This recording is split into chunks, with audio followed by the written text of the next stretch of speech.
Welcome to my YouTube channel. हम लोग part 1 में पहले ही देख चुके थे भारतीय राष्ट्रीय कांग्रेस के 15 महत्वपूर्ण क्वेश्चंस। आज हम लोग नेक्स्ट 15 महत्वपूर्ण क्वेश्चंस देखते हैं। आते हैं आज के पहले क्वेश्चंस पे।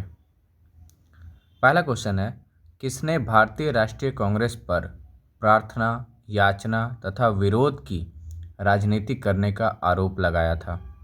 ऑप्शन है बाल गंगाधर तिलक, लाला हरदयाल, सरदार भगत सिंह, सुभाष चंद्र बोस। इस क्वेश्चन का आंसर है बाल गंगाधर तिलक। देखिए, एक्चुअल में हुआ क्या था, वर्ष 1906 के बाद 1906 इसमें दादा भाई नौरोजी अध्यक्षता किए थे कांग्रेस का कलकत्ता में। उसके बाद भारतीय राजनीति में कांग्रेस के अंदर उग्रवादी दल का उदय के साथ साथ देश में क्रांतिकारी गतिविधियां बहुत ज़्यादा बढ़ने लगी थी। ठीक है, और उनके 4 प्रमुख नेता थे। पहला बाल गंगाधर तिलक, दूसरा लाला लाजपत राय, तीसरा विपिन चंद्र पाल, और चौथे थे अरविंद घोष। ठीक है, ये चारों गरम दल के नेता थे। ठीक है, और इन्होंने अपनी मांग को उग्र तरह से प्रदर्शित किया।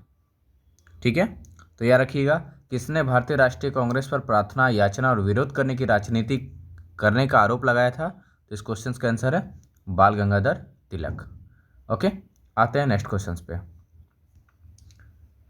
किसने भारतीय राष्ट्रीय कांग्रेस के विरुद्ध अनुनय, विनय और विरोध की राजनीति का दोष लगाया था? इस क्वेश्चन का भी आंसर है बाल गंगाधर तिलक। बीजी तिलक लिखा हुआ है, मीन्स बाल गंगाधर तिलक, सेम। ठीक है, चलिए आते हैं नेक्स्ट क्वेश्चन पे। कांग्रेस के लिए समर्थन प्राप्त करने के लिए 1889 में एक समिति स्थापित की गई थी। निम्न में से उस समिति की सभापति कौन थे? ऑप्शन है sir W Wedderburn, option B Dadabhai Naoroji, option C B Digby, option D WC Banerjee. इस क्वेश्चन का आंसर है बी डिग्बी। क्या आंसर? B Digby. अब इसके बारे में जानिए। देखिए, 1885 में कांग्रेस का स्थापना हुआ था। ठीक है, आफ्टर दैट क्या हुआ, कांग्रेस का समर्थन प्राप्त करने के लिए जुलाई 1889 में, ठीक है, लंदन में विलियम डिग्बी की अध्यक्षता में एक ब्रिटिश कमेटी ऑफ इंडिया, याद रखिएगा क्या, ब्रिटिश कमेटी ऑफ इंडिया नामक संस्थान की स्थापना की गई थी। ठीक है, और यह संस्थान अंग्रेजों को भारत के बारे में, भारत के मामले में अवगत कराने वाला था। ठीक है, तो कांग्रेस का समर्थन करने के लिए जो संस्थान बनी थी उसका नाम था ब्रिटिश कमेटी ऑफ इंडिया। इसकी अध्यक्षता किसने की थी? वी डिग्बी ने। और याद रखिएगा, इसी समिति के द्वारा इंडिया नामक पत्रिका लंदन में निकाला गया था।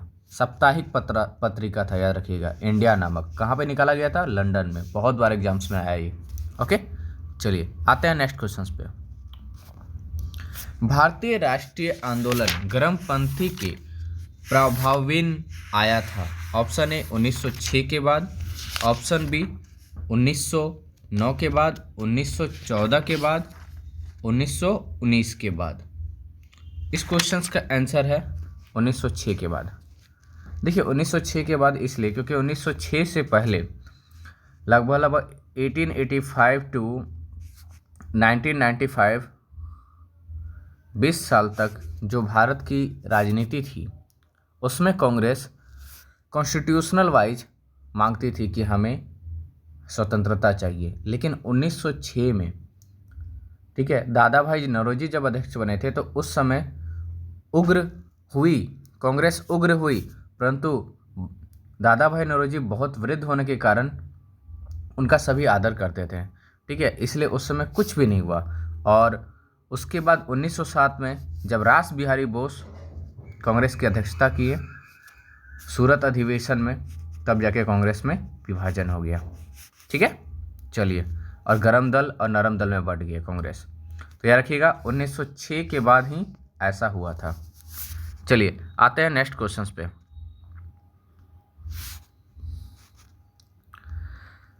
क्वेश्चन है, महात्मा गांधी के पदार्पण से पूर्व भारत में राष्ट्रीय आंदोलन की दिशा को निम्नलिखित में से किन अंतर्राष्ट्रीय घटनाओं ने प्रभावित किया? ऑप्शन ए 1898 का इटली अबिसिनिया युद्ध, दूसरा चीन का बॉक्सर आंदोलन, तीसरा आयरलैंड के क्रांतिकारी आंदोलन, चौथा रूस जापान का युद्ध में जापान की विजय ने। देखिए इस क्वेश्चन का आंसर है चारों। अब आप लोग चारों को समझिए। देखिए महात्मा गांधी से पहले, मतलब महात्मा गांधी से पहले कांग्रेस को क्या क्या प्रभावित किया था, राष्ट्रीय आंदोलन को क्या क्या प्रभावित किया था। तो सबसे पहले देखते हैं 1898 का इटली अल्बानिया युद्ध। देखिए इटली उस समय यूरोप का बहुत बड़ा शक्तिशाली राज्य था।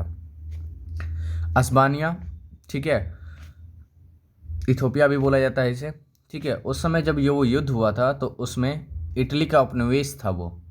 अल्बानिया इटली का उपनिवेश था, परंतु इटली ने उस पर विजय प्राप्त किया।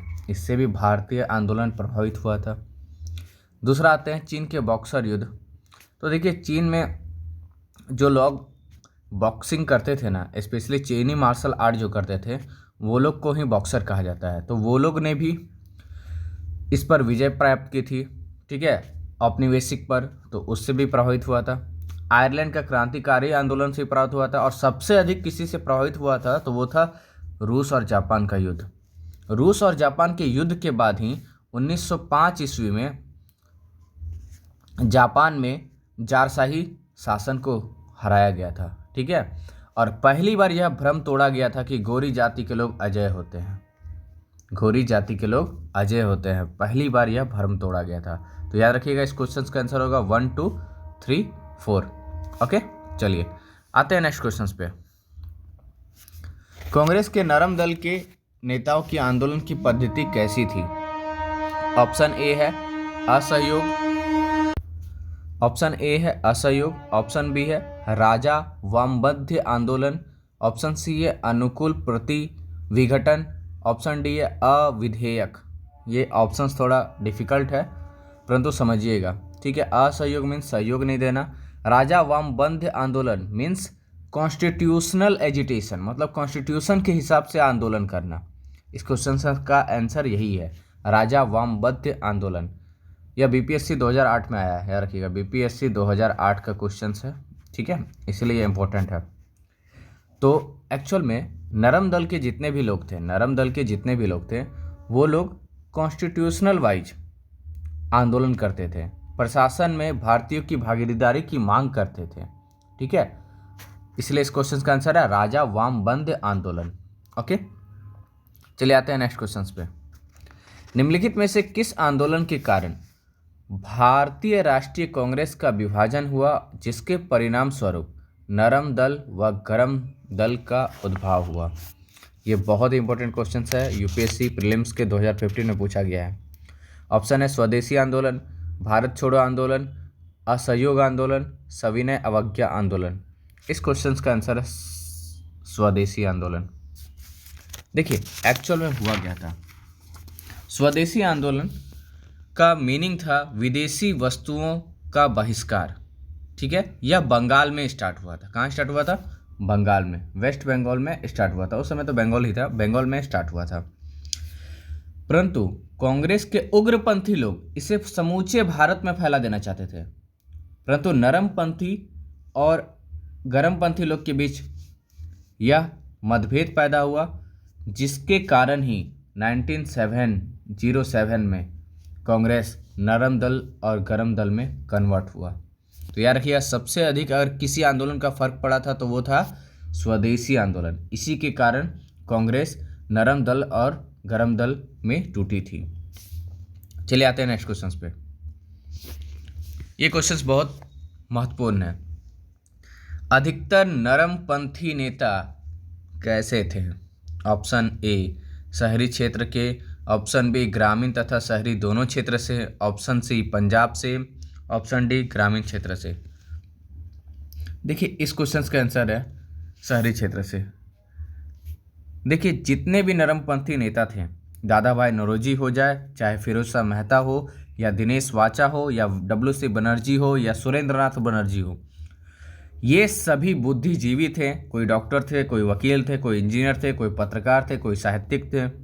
और ये लोग कॉन्स्टिट्यूशनल वाइज आंदोलन को चलाते थे। और ये लोग शहर के निवासी थे। और नहीं तो गांव के सर गांव के लोग क्या होते हैं, उग्र होते हैं, आप लोग को नॉर्मली भी पता है। तो अगर पूछा जाए कि गर्मपंथी नेता कहाँ के थे, तो वो लोग गांव के थे, ठीक है। परंतु नरमपंथी नेता जो थे वो थे शहर के। ओके, चलिए आते हैं नेक्स्ट क्वेश्चन पे।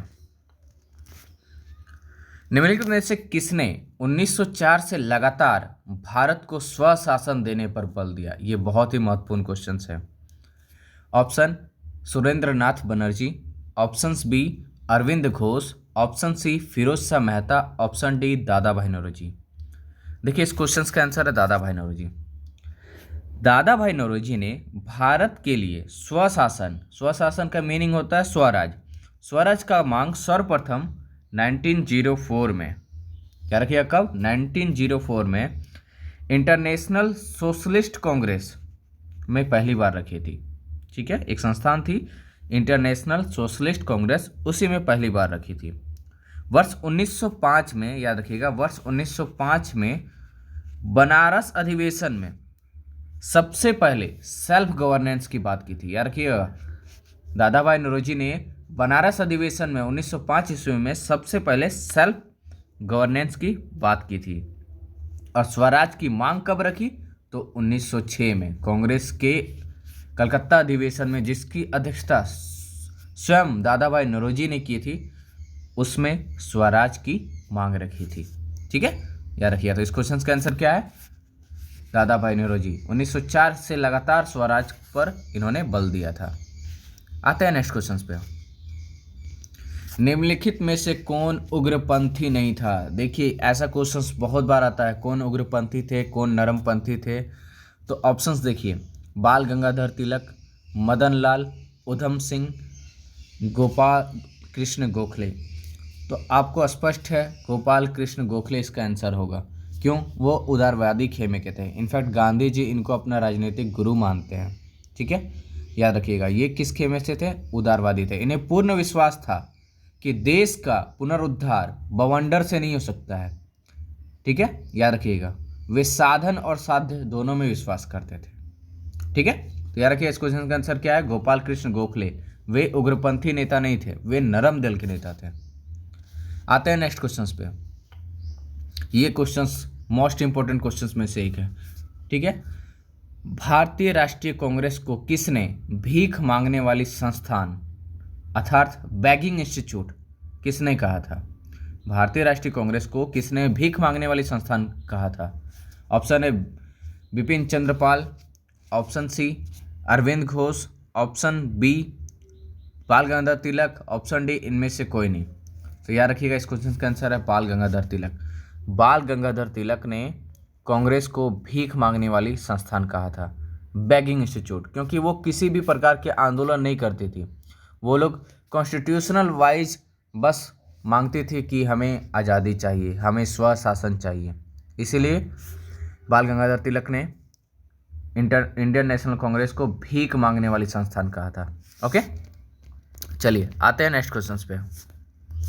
भारतीय राष्ट्रीय आंदोलन गर्मपंथियों का प्रभावी नहीं था। ये क्वेश्चन रिपीटेड है, याद रखिएगा, 1906। आते हैं नेक्स्ट क्वेश्चन पे। निम्नलिखित में से कौन सा नेता कांग्रेस के गर्म दल से संबंधित था? ऑप्शन है अरविंद घोष, दादा भाई नौरोजी, गोपाल कृष्ण गोखले, सुरेंद्र नाथ बनर्जी। ठीक है, तो याद रखिएगा, आपको मैंने बताया था 4 मेन नेता थे, गर्म दल के 4 मेन नेता थे। याद रखिएगा, पहला लाला लाजपत राय। पहला कौन थे? लाला लाजपत राय। दूसरा बाल गंगाधर तिलक, दूसरे थे बाल गंगाधर तिलक। तीसरे थे विपिन चंद्रपाल, याद रखिएगा, विपिन चंद्रपाल, और इन्हीं को लाल बाल पाल बोला जाता है। और एक थे अरविंद घोष। याद रखिएगा, कौन थे? अरविंद घोष। ये बंगाल के बहुत महत्वपूर्ण नेता में से एक थे।